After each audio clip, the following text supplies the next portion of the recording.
Welcome everyone. Today we have an amazing in-game Necromancer build that I want to demonstrate to you guys. And just briefly pausing and some of the highlights. This build can easily deal over 20-30 million damage.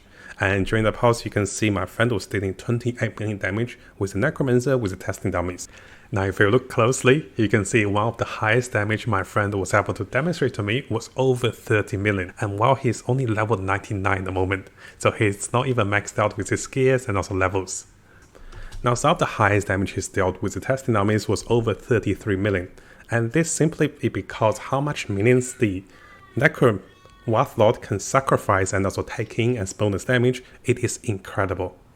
So coming over to some of the high corruption demonstrations. Now my friend has only started this Necromancer in less than 4 days, and I did help him to level a little bit. You can see that he's not even level 100. And looking over here, you can see that he can pretty much 3 or 4 shot most of the bosses and 1-shot everything in the game. This build is incredible, and you can see over here, all he had to do is stand over there and the story boss disappeared. So let's go through with some previews of the power of the build and also the demonstration in high corruptions. Now my friend is confident that this build could easily push over 1000 up to 1500 corruption. And in case you guys are worried about the minions dying, even though he's not stacking a lot of minion health, you can see that the Warlock can easily tank the boss's spells, and the Warlock also has tons of regen. Notice here the Warlock goes back instantly to full health, and this particular build deals a lot of damage. So coming over to some demonstration with the Echoes with the Monolith with over 400 corruption. Now my friend will be pushing this build for over 800-1000 corruption, and as he update, I'll be demonstrating the build and also updating to you guys. And that was the Exalted Mage. Yes, during the recording, I was live streaming with my friend so he can demonstrate to me his build. And unfortunately, his graphics card was a little laggy while we live streamed, so I didn't have the longest footage for you guys, simply because we're a little laggy. But you can see right away, this build is really incredible. I'm calling this one the whack-a-mole. So he basically runs across monsters and they are dying and melting in front of him. As long as he keeps up the buff for the Wraith, which only takes 1 second to cast, everything else he can just blink around and everything will die. Should he need additional damage, he can be summoning zombies. But you can see most of the time across the entire corruption echoes, he doesn't have to do much. But once he summons his zombies, the Wraith will deal even more damage. And things just melt in front of him. It is really fun.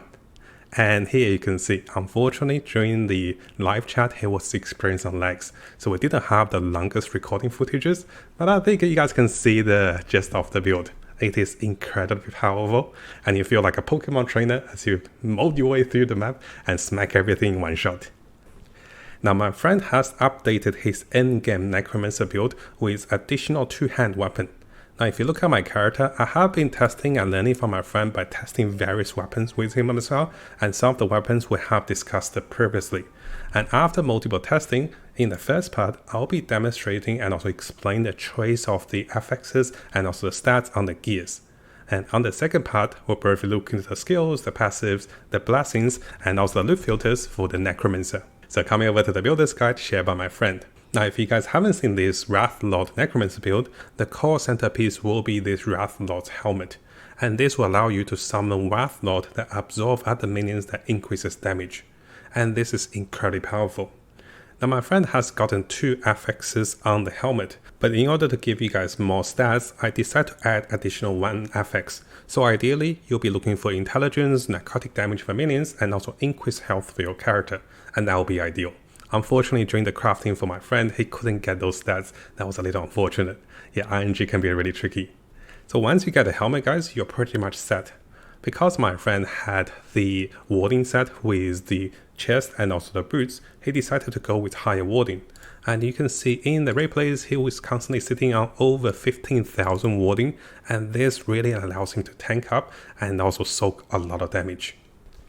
Now, a majority of the gears are pretty straightforward and very similar to our previous build, so I have a link provided for you guys for the details of the previous build. I'll just have some of the highlights. He's using a death rattle, which allows him to deal even more minion critical multipliers. Together with higher minion damage and also higher health, he's both offensive and also defensive. Now one of the biggest highlights for the build is using this particular scythe, a particular 2-handed axe. This particular two-hand axe has some really interesting implicit effect which allows his minions to have increased narcotic penetration up to 29%. Together with the tier 7 crafting, he can easily get close to 70% minion necrotic penetration, which is incredibly good in the late stage of the game. Together with +2 ranks to the acolyte minions, his zombies and also Wrath will get 2 more levels because of this. Now this particular unique also provides him with additional health and also chance to get health when minion hits and when minion dies. And minions will be dying a lot because he will be sacrificing zombies and he will be sacrificing a lot of units to gain even more health and also survivability. Now if you remember our previous build, I was recommending using the Reach of the Grave, and this is what my friend used previously to this build. But as he reached to high level corruptions, he started to notice that even though the additional damage is great, the minion penetration seems to be dealing the most damage. And this is why he decided to switch into the two-handed weapon for the double effect of the minion narcotic penetration, which allows him to deal even more damage as the resistance of the monsters goes up and also as the health of monster goes up. Now here I do want to mention, having the aberrant core is also not bad. I was trying using this staff for my Wrath, and I was getting +3 levels to Wrath and also some decent rolls on it. Unfortunately, I couldn't get the increased minion damage on this one. And if you guys are using the Chrono status, this is also a great weapon for survivability, and if you can craft some narcotic penetration from the minions onto this weapon or minion damage, this is also great. Now in terms of the belts and also the boots, you can see that my friend has been crafting the experimental set, which allows him to deal increased minion damage, summoning zombies, which allows him to multiply his damage, and then also the minion transfer spells will allow him to have better II with the minions with the Wealth Lord as they teleport across the place. So those are incredible, and if you can get your hands on a tier 5 experimental effect set, that is already good enough. Now as for the rest of the gears, he's going with minion damage, minion health, intelligence, and also some additional forms of survivability. And one thing to notice here, because he is going with a shielding set, having the gloves that converts missing health towards warding is very important for the late stage of the game to become more survivable. And you can notice that he's also getting critical strike avoidance here and also critical strike avoidance here for the late stage of the game. Now because we have talked about the incredible skill rotations that allow you to do 10 times more damage by sacrificing minions using these belts and also using potions, I'll refer you back to the previous video and please have a look at the links below for these incredible combinations. Now briefly going over to the skills and also passives. Not much has changed compared to our previous setup, but my friend, because he has 27 levels to summoning wealth, he does have more skill points over here allocated to deal even more damage. Now one of the biggest highlight over here is of course the ability to deal 10% more damage with the multipliers over here. Even though my friend is not dealing flame wrath damage, by having the 10% multipliers for the Wrath Lord is incredibly good because he is enjoying all the other multipliers and also damage boosts in the game. And this will allow him to deal tremendous damage.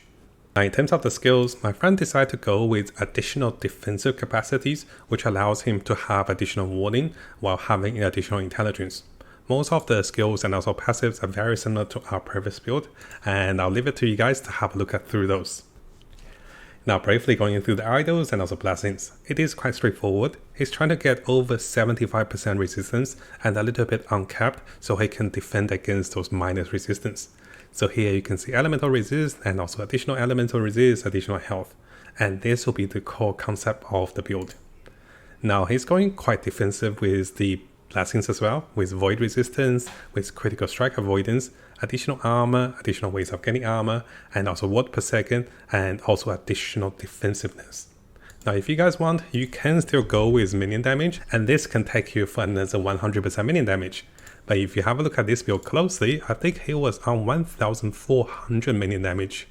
So here you guys can see over 1400 minion damage with this setup, and he's not even fully maxed out yet. So as he min and max the particular setup, this build will deal even more damage. And now all he has to cater is for survivability for the endgame. Now coming over to my character and briefly talk about the skill rotations for the Necromancer and also loot filter. I have created 3 additional loot filters which I'll be sharing with you guys, with Necromancer over level 50, with Necromancer of tier 6 and also tier 7 items. So those will be available in the links below. I do apologize for being a little slow with the loot filter, but hopefully this will get you guys started if you start to play the Necromancer, having a great time with the character. So in terms of the skill rotations, it is quite straightforward.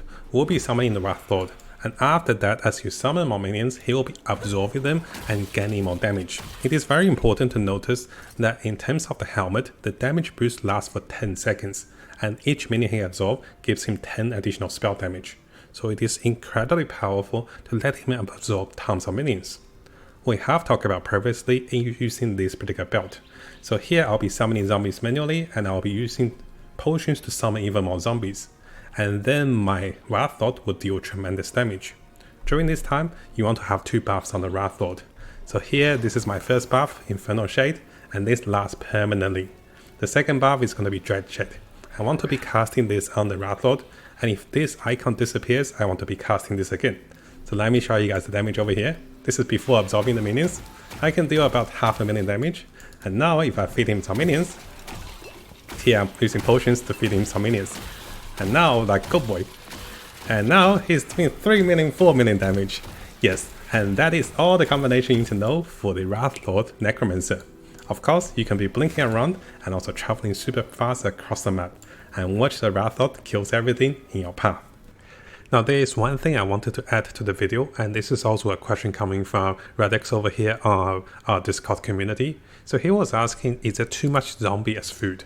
So one thing you do want to notice, guys, with your Wrath Lord, if you summon the Wrath Lord, he will always prioritizing on eating monsters as food, and he will not be attacking if there is monsters to be eaten. So you don't want to be summoning too many zombies using too many potions while you are trying to fight monsters. Most of the time as you fight monsters, just the Wrath Lord with the normal buffs, he will deal enough damage to one-shot most things. And during this time, if you want the damage boost, you want to be feeding him before you start the fight if you can. So here I want him to fight, right? But if I start to summon things as food, he will start to eat the food and he will not attack. So you don't want to overdo it. Sometimes as we feed the Wrath Lord in the test armies, we try to feed him a lot. But most other cases, as you fight across echoes, across bosses, just summoning zombies and also 1 potion is enough. Every 10 seconds, make sure you summon 1 set of zombies or using 1 potion to boost his damage. You don't have to go all the potions at once, because if that happens, he will be eating a long time and he will not be dealing damage. Now if you haven't joined us on Discord, we do have a majestic Last Epoch Discord, and thanks to our friendly admins and also mod, we have more features. You can ask me questions or ask anyone questions on the part of the game, looking for groups, and also we have tons of servers and even selling items on the market. So yes, if you guys haven't joined us, use the links below to join our Last Epoch community to be sharing new tricks and also new tips. And in the future, we'll have a special build of the week to share with you guys the best build of the community and from our members, and also the most creative build of the week as well. And you get a special reward and also a special title for being selected for the best build of the week. Now what I do now is I'll provide you guys with a short replay of the Wrath Lord with over 400 corruption. In the future, we'll be updating more replays to you guys with over 800, 1000 corruption using the similar build. And my friend does believe this is one of the best installed item sets for the Wrath Lord for the late game. Now I have muted the voice because we were chatting as he was demonstrating to me the build, and there is a little bit lag due to his graphics card, so do be aware of this as you guys go through the replays. Now if you guys haven't subscribed, this is a really good time to do so, because I'll be learning with tons of the top meta, top Last Epoch build from different players in terms of solo and also in terms of co-op, to push for higher corruptions, 800, 2000 here, and also different ways of getting top leaderboard with arena with leveling. And in doing so, we'll be learning multiple builds from the best players in the world. So make sure you subscribe and join me on this adventure to learn with Last Epoch. And if you guys do have an amazing build, whether it's a fun build, it's a creative build, or maybe a top meta build, you can share with me on Discord, and I'll look into it, learn the build, and share with everyone on the Last Epoch community.